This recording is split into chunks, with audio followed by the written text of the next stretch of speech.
présence du Saint-Esprit, que la grâce divine nous accompagne du début jusqu'à la fin de ce message. Nous chassons tout esprit contraire à la volonté de Dieu et nous l'envoyons dans le lieu aride au nom de notre Seigneur Jésus-Christ. Amen. Amen. Est-ce que nous pouvons tous dire Amen? Amen. Acclamons très fort notre Dieu.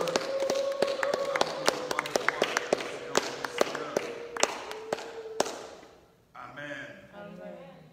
Nous pouvons nous asseoir. Nous bénissons notre Dieu qui nous donne la grâce, l'opportunité de nous retrouver encore ce soir parce que nombreux avec qui nous étions la semaine dernière n'ont pas eu cette opportunité d'être là. Et Dieu est merveilleux, il nous aime. Nous avons commencé à parler depuis mardi passé sur un thème très important intitulé l'opération André. Ce qui veut dire annonçons, proclamons Jésus-Christ comme André l'avait fait. Nous l'avons tiré dans le livre de 1 Jean, chapitre 1, verset 41. Lorsque André avait rencontré Jésus, il a reconnu que c'était lui le Messie. Une fois qu'il est rentré auprès de son frère Simon-Pierre, André lui a dit aussi de venir vers Jésus. C'est ainsi dans le livre de Jean chapitre 1 verset 41, la parole de Dieu dit, ce fut lui rencontra le premier son frère Simon et lui dit, nous avons trouvé le Messie, ce qui signifie Jésus-Christ. Lorsque lui a reçu Jésus, lorsqu'il a reçu la vie, il n'a pas voulu garder seul. Il est allé annoncer à son frère. Il a dit à son frère, venez voir, venez écouter, venez entendre ce que moi aussi j'ai entendu. Viens découvrir ce que je viens de découvrir. Il est allé témoigner Jésus auprès de son frère. Est-ce que nous aujourd'hui, nous le faisons aussi? Regarde le travail que André avait fait. Il est allé annoncer Jésus auprès de son frère. Et c'est Simon-Pierre que Dieu a grandement utilisé par rapport à lui. Et Jésus, en rencontrant Simon-Pierre, il dit, tu es Pierre, et c'est sur cette pierre que je bâtirai mon église. Même quand Jésus est parti, il a laissé la responsabilité de l'église dans le main de qui? Dans le main de Pierre. C'est l'œuvre d'André, parce que André avait annoncé la parole de Dieu. Est-ce qu'aujourd'hui, sommes-nous à mesure aussi d'annoncer Jésus auprès de nos proches, en commençant par les membres de nos familles? Regarde un peu, tous les membres de ta famille ont-ils déjà reçu Jésus-Christ comme Sauveur et Seigneur dans leur vie? Ta maman, ton papa, tes frères sont dans le Seigneur, ou il y a encore d'autres qui n'ont pas encore reçu Jésus? Je suis venu te le dire que ce n'est pas tard.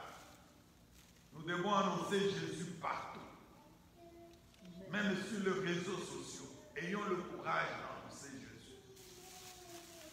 Nous vivons dans une génération perverse, une génération pleine de péchés, où les gens sont en train d'annoncer, de montrer la face du diable vis-à-vis. Mais nous, en tant qu'enfants de Dieu, nous ne pouvons pas fermer nos bouches. Au contraire, nous devons annoncer Jésus. Annonçons Jésus de plusieurs manières, même sur le milieu professionnel, là où tu travailles, même auprès de tes voisins. Dites-le que Jésus a besoin de vous. Invite-le à venir vers Jésus.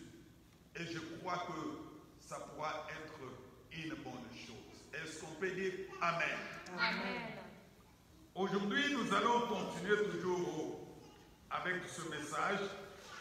Nous allons lire le livre de Luc. Luc chapitre 10. À partir du verset 1 jusqu'au verset 11.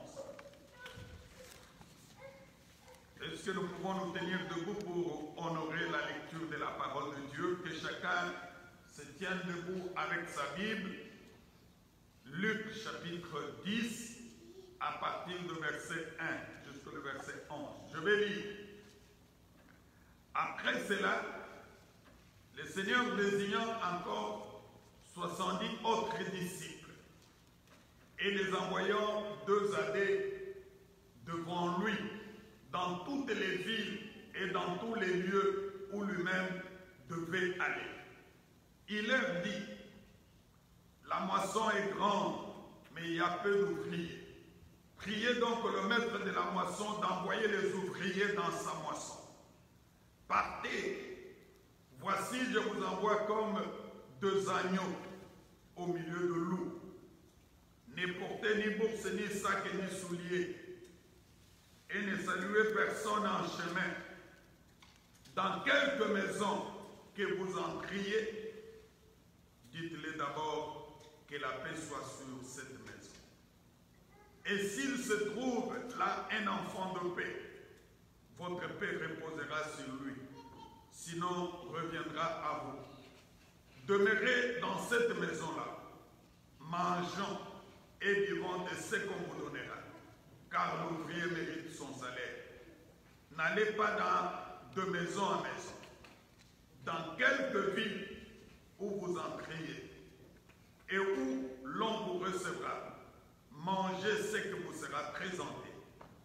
Guérissez le malade, et s'ils s'y trouveront, dites-leur, le royaume de Dieu s'est approché de vous. Dans quelque ville que vous entriez, où l'on ne vous recevra pas, allez dans ce rue et dites, nous secouons contre vous la poussière, même de notre ville qui s'est attachée à nos pieds. Sachez cependant que le royaume de Dieu s'est approché. Parole du Seigneur. Amen. Maman, vous pouvez nous lire en anglais à haute voix? Luke chapter 10, verses 1 through 11. After this, the Lord appointed 72 others and sent them 2 by 2 ahead of him to every town and place where he was about to go. He told them, the harvest is plentiful, but the workers are few. Ask the Lord of the harvest, therefore, to send out workers into his harvest field. Go, I'm sending you out like lambs among wolves. Do not take a purse or bag or sandals, and do not greet anyone on the road. When you enter a house, first say, peace to this house. If a man of peace is there, your peace will rest on him. If not, it will return to you. Stay in that house, eating and drinking whatever they give you, for the worker deserves his wages. Do not move around from house to house. When you enter a town and are welcomed, eat what is set before you. Heal the sick who are there, and tell them the kingdom of God is near you. But when you enter a town and are not welcome, go into the streets and say, even the dust of your town that sticks to our feet we wipe off against you. Yet be sure of this, the kingdom of God is near. Amen. Amen. Est-ce qu'on peut acclamer notre Dieu? Nous pouvons nous asseoir. Le texte que nous venons de lire nous parle pratiquement de l'histoire qui s'était passée lorsque Jésus-Christ était lui-même sur cette terre. La parole de Dieu dit qu'il avait désigné 70 autres disciples. À part les André le Pierre, il a eu encore à désigner d'autres disciples. Une fois qu'il les a désignés, il les avait désignés avec une mission. Parce que on ne peut pas devenir disciple de Jésus-Christ en disant seulement je suis disciple de Jésus. On reste mes croisés, non. lorsque nous devenons disciples de Jésus, c'est pour une mission accomplie. Alléluia. Il avait une mission pour que les disciples aillent annoncer la bonne nouvelle. Et la bonne nouvelle, c'était quoi? C'est de dire aux gens que le royaume de Dieu est proche. Il les a envoyés 2 années. Et lorsqu'il les envoie, il leur dit, la moisson est grande, mais il y a peu d'ouvriers. Alléluia. La moisson est grande. J'aimerais vous dire aujourd'hui, si on fait la comptabilité, nous allons trouver que les païens sont encore plus nombreux que le chrétien. Il y a encore beaucoup qui sont encore dans le faux, qui ne prient pas le vrai Dieu. Il y a certains qui vivent dans le péché. Il y a même d'autres qui n'ont pas encore écouté la parole de Dieu.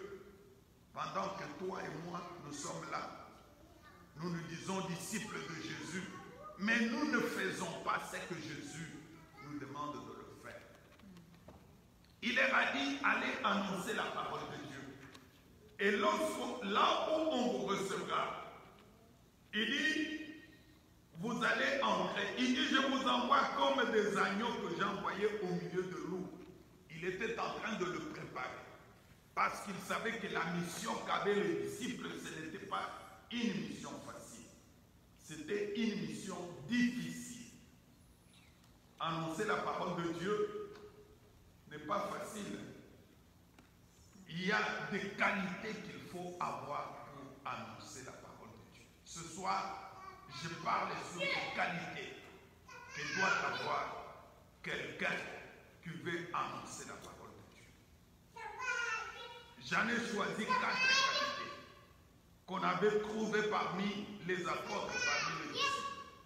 La première qualité, c'est d'abord l'obéissance. Alléluia. Tu ne peux pas annoncer la parole de Dieu lorsque tu n'es pas obéissant à Christ. Parce que c'est un ordre qu'il donne. Il dit à ses disciples, allez, faites de toutes les nations mes disciples. Il donne l'ordre. Et quand le maître donne l'ordre, il attend à ce que ses collaborateurs, à ce que ses disciples puissent obéir à cet ordre. Toi et moi, nous devons nous poser la question ce soir. Obéissons-nous à l'ordre que le Seigneur nous a donné d'aller annoncer? Il a demandé à des disciples, il leur dit ne portez ni bourse, ni sac, ni souliers, et ne saluez personne sur le chemin, parce qu'il savait que la mission n'était pas facile. Amen. Amen. Première qualité que toi et moi nous devons avoir, c'est l'obéissance à la voix de Dieu, à l'ordre du Seigneur. Lorsque le Seigneur nous demande de le faire, il arrive que le Seigneur parfois te dit, prêche cette personne. Le Seigneur te dit, mais tu refuses de le faire. Parfois, tu constates que la personne est dans le besoin de recevoir la parole de Dieu. Si tu peux seulement lui dire que Jésus t'aime, ça peut apaiser son cœur. Mais tu ne le fais pas. Peut-être le Seigneur te dit, prie pour cette personne. Parce qu'il avait dit, même à ses disciples, que vous allez guérir le malade. Il savait qu'il y a des personnes qui ont besoin de quoi? De la guérison. Lorsque quelqu'un guérit, je crois, la personne va s'attacher totalement à Dieu. La personne va dire, là où j'ai reçu la guérison, je ne dois plus m'éloigner. Et nous le voyons avec plusieurs personnes qui ont été guéries par Jésus lui-même. Autant qui étaient guéris, une fois guéris, ces personnes-là ne pouvaient plus s'éloigner de Jésus. Sommes-nous obéissants à l'ordre du Seigneur qui nous donne d'annoncer la parole? Est-ce que nous le faisons ou nous ne le faisons pas? Lorsque nous lisons dans les livres de Jonas, Lisons Jonas chapitre 1. Vous verrez quelqu'un qui n'a pas été obéissant. Peut-être que c'est cette attitude que toi tu y affiches. Jonas chapitre 1, à partir de verset 1. La parole de Dieu dit, la parole de l'Éternel fut adressée à Jonas, fils d'Amittai, en ces mots. Lève-toi, va à Ninive, la grande ville, et crie contre elle, car sa méchanceté est montée jusqu'à moi. Dieu dit à Jonas d'aller à Ninive parce que cette ville-là était dans le péché. Cette ville-là vivait dans le péché, à tel point que la méchanceté, le péché est monté vers Dieu. Aujourd'hui, l'odeur du péché monte vers le Seigneur. Le Seigneur est en train de sentir l'odeur du péché. Les gens vivent dans le péché, dans le mensonge, dans l'homosexualité, vivent dans l'impudicité, dans l'adultère, dans le vol, dans les tueries. Aujourd'hui, quelqu'un est content de tuer son frère, de tuer l'autre, parce qu'il veut gagner autant d'argent. Aujourd'hui, le monde est pourri avec de films pornographiques. Les enfants sont en train de vivre ces choses. Et surtout quand les parents ne sont pas là, avec le téléphone, il entre dans ce site-là, il commence à voir. Ce sont des choses qui ne donnent pas gloire à Dieu.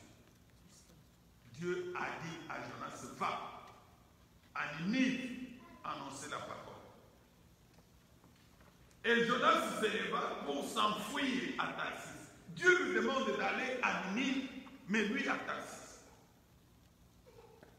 Est-ce que ce n'est pas ça ce que toi tu fais? Dieu te dit, va à droite, toi tu refuses, tu vas à gauche. Dieu parfois, dès qu'il est l'heure de la prière, il te dit, ma fille, mon fils, va à la prière. Toi tu te dis, non, je suis trop fatigué. Tu n'es pas différent de Jonas. Parce que Jonas n'avait pas obéi. Il avait résisté à la voix de Dieu. Sommes-nous des Jonas aujourd'hui? Les gens qui ne veulent pas proclamer la parole de Dieu. Nous avons des amis, nous avons des collègues. Il faut leur dire que le royaume de Dieu est proche. Le retour de Jésus est proche. Et quand tu leur dis cela, ça va amener le salut dans leur vie. Est-ce qu'on peut dire Amen? Amen. La deuxième qualité que nous devons avoir pour annoncer Jésus, c'est le courage. Alléluia. Si les disciples ont eu à travailler, si les apôtres ont eu à travailler comme ils l'ont fait, c'est parce qu'ils étaient courageux.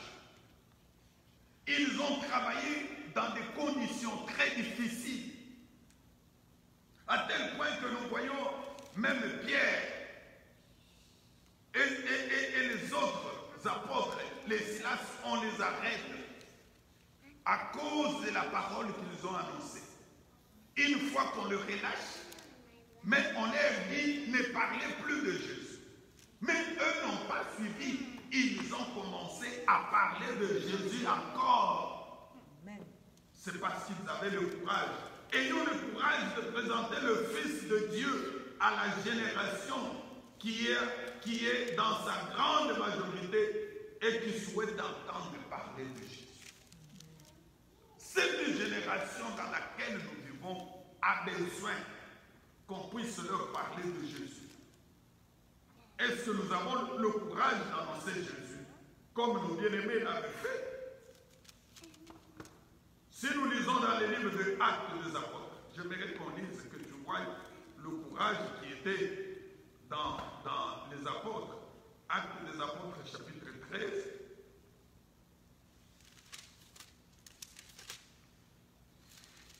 À partir du verset 44.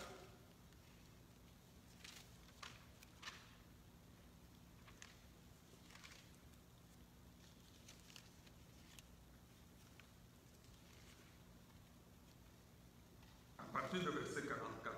Ici, si on peut commencer par le verset 42, on dit, lorsqu'ils sortirent, ça c'est Paul et Silas, on les pria de parler le sabbat suivant les mêmes choses. Ici, lorsqu'ils ont parlé de Jésus, on les pria de parler sur les sabbats les mêmes choses. Et à l'issue de l'assemblée, beaucoup de Juifs et de prosélytes suivirent Paul et Barnabas qui s'entretiennent avec eux et les exhortèrent à rester attachés à la grâce de Dieu. Les sabbats suivants, presque toute la ville se rassembla pour entendre la parole de Dieu. Les Juifs, voyant la foule, furent remplis de jalousie et ils s'opposaient à ce que disait Paul en les contredisant et en les injuriant. On les contredit et on les injurie. Paul et Barnabas leur disent avec assurance, c'est à vous premièrement que la parole devrait être annoncée.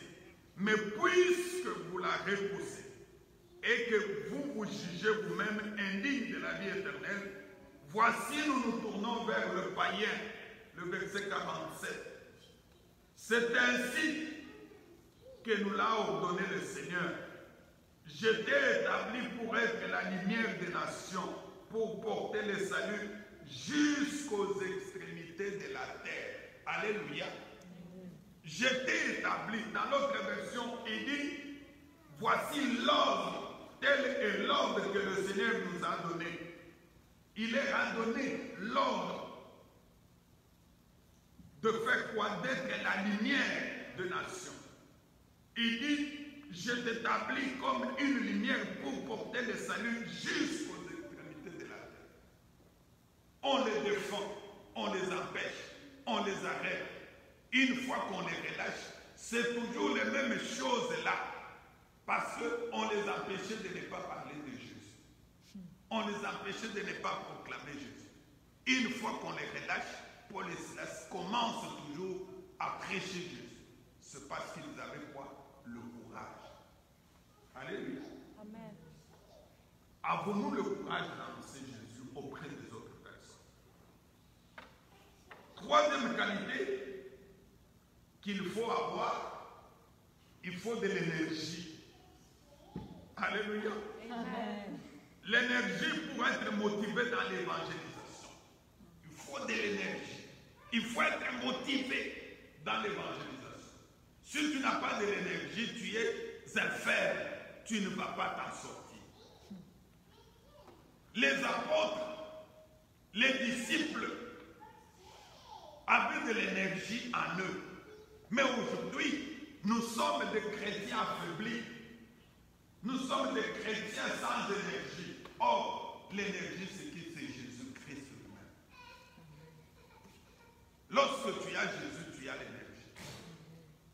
Il faut avoir de l'énergie pour évangéliser. Ne soyons pas de chrétiens faibles. Parce que si nous sommes faibles, bien aimé, je te dis, ce sera impossible d'annoncer Jésus. Combien aujourd'hui annoncent Jésus? Nous devons l'annoncer, que ce soit dans des conditions difficiles ou mauvaises. Nous devons l'annoncer. Pourquoi tu n'annonces pas Jésus? À toutes ces personnes-là, nous avons combien d'amis sur les réseaux sociaux? Il y a des amis qui sont partout. Parfois que nous n'avons jamais vu physiquement comme cela. Mais nous sommes faits amis sur les réseaux sociaux, sur Facebook, sur WhatsApp, sur Instagram, Twitter. Il faut les annoncer. Tu mets seulement Jésus-Christ vous aime. Tu mets sur ton story toute personne qui va voir. Tu lui annonces Jésus indirectement, qu'il le veuille ou pas. Il a lu, toi tu n'as fait que ton travail. Alléluia. Il faut avoir l'énergie de le faire. Qu'est-ce que nous publions sur nos stories, que ce soit sur Facebook, sur c'est aujourd'hui, si c'est TikTok. Hein? TikTok, tu fais ne fût-ce que une petite vidéo d'1 minute. Tu dis seulement, le royaume de Dieu est proche. Tu publies. Allez.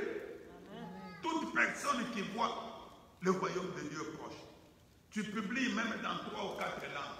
Tu publies en anglais, en français, tu publies en espagnol, tu publies dans une autre langue. C'est lui qui lit seulement.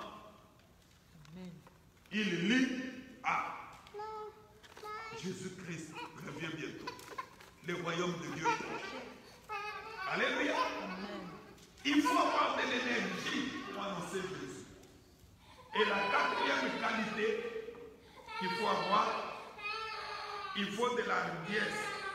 Hardiesse, c'est quoi? Il faut être audace pour présenter Jésus d'une façon intelligente, adaptée, appropriée avec la sagesse. Il faut avoir de l'intelligence pour présenter Jésus. Parce que si tu le présentes comme cela, parfois tu risques d'échouer dans ce que tu fais. C'est pour cela, la 4e qualité, c'est l'hardiesse, l'audacité de présenter Jésus d'une façon intelligente. Tu vas avec quelqu'un petit à petit. Et au fur et à mesure que tu avances avec la personne, tu lui annonces Jésus. Moi, il m'arrive souvent, quand les gens m'écrivent, que ce soit sur Facebook, bonjour, comment ça va? Ça va bien? Je sens déjà là où cette personne veut m'amener. Et je lui dis, sois béni au nom de Jésus. Jésus-Christ t'aime. Et automatiquement, la personne qui te salue avec une intention quelconque, automatiquement comprend que non, ici, ma place n'est pas ici, mais tu lui as déjà annoncé Jésus. Alléluia. Amen. Est-ce que nous sommes en mesure de le faire, d'annoncer Jésus pour réussir à la mission comme les apôtres avaient réussi aujourd'hui? Nous connaissons Christ grâce à eux. Si eux n'avaient pas eu ces qualités-là, s'ils n'avaient pas obéi, s'ils n'étaient pas courageux, s'ils n'avaient pas de l'énergie et la hardiesse, l'audacité, mon frère, ma soeur, je te dis, on ne peut pas connaître Christ tel que nous le connaissons aujourd'hui. Annonçons Jésus. Annonçons Jésus. Partout où nous sommes. Tu peux le faire un petit rien là où tu mets même sur ton habit. Jésus-Christ t'aime. Quand quelqu'un regarde et dit Jésus-Christ t'aime, c'est une façon d'annoncer Jésus. Il y a parfois des étiquettes qu'on mettait sur nos Bibles. Tu peux mettre même sur ta voiture quelque chose qui annonce Jésus. C'est le message. Tu annonces Jésus d'une manière ou d'une autre. Fais ton travail, fais ta part. Le reste, c'est Jésus-Christ lui-même qui l'accomplira. Est-ce qu'on peut dire Amen? Amen. Mettons-nous debout, nous allons prier. Tu vas dire au Seigneur, je ne voudrais pas être Jonas ce soir. Et je voudrais être tes disciples qui avaient obéi, qui avaient compris qu'il faut annoncer Jésus dans toutes circonstances. Bonne ou mauvaise, je dois l'annoncer. Partout où je me retrouverai. Que ce soit dans de bons moments, dans de mauvais moments, je dois l'annoncer. Élevons nos voix, prions tous ensemble. Prions bien aimés.